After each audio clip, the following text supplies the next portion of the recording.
right, gather around, because I have a spooky tale that'll keep you on the edge of your seats.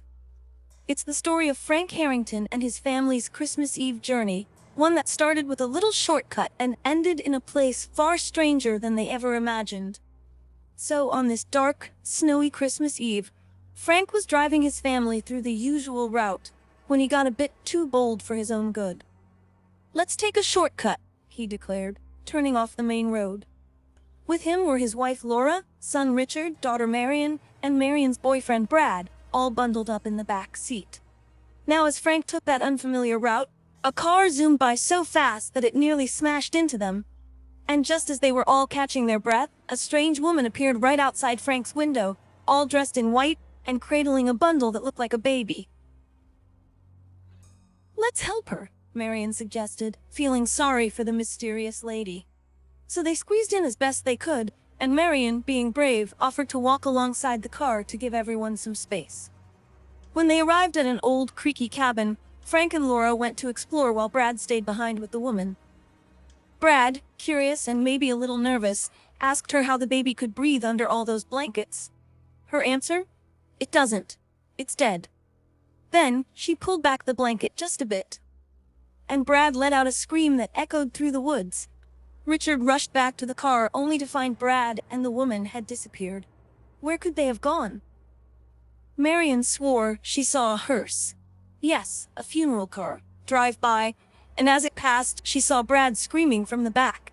She begged her father to follow it, and when they finally caught up, they found something horrifying. Brad's body, right in the middle of the road, looking as though it had been through the worst nightmare.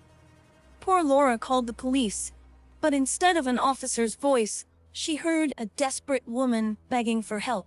She didn't tell the others. It was already too strange and frightening.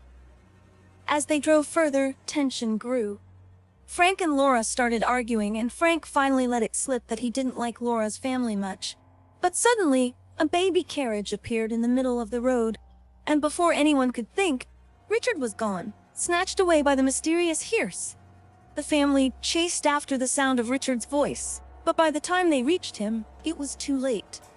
Laura couldn't handle it, and something in her snapped.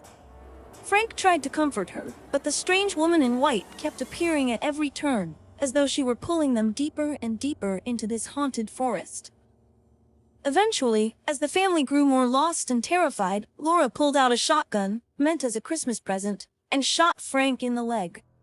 And poor Laura, she thought she saw the face of an old friend who had passed away years ago.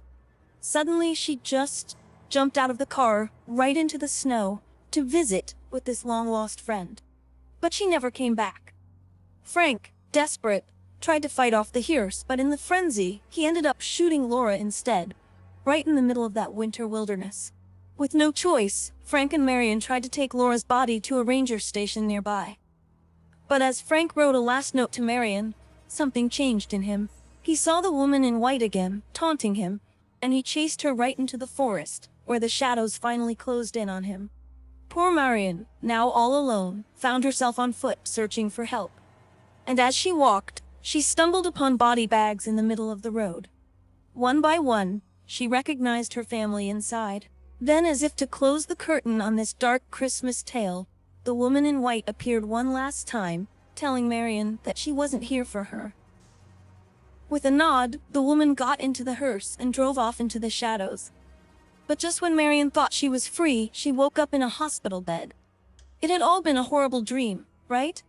She was covered in bandages, and a kind doctor, Dr. Marcotte, told her she had been in a car crash, but would be fine.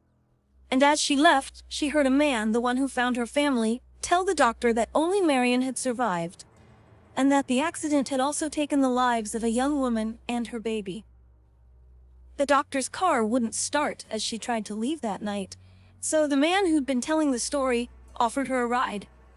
But guess what kind of car he was driving? The very same hearse from Marion's nightmares. And when the workers finally cleaned up the accident site, they found a crumpled, snowy note, a note that Frank had written to Marion, a note that would remain a haunting reminder of that mysterious night on a Christmas Eve shortcut that no one would ever take again.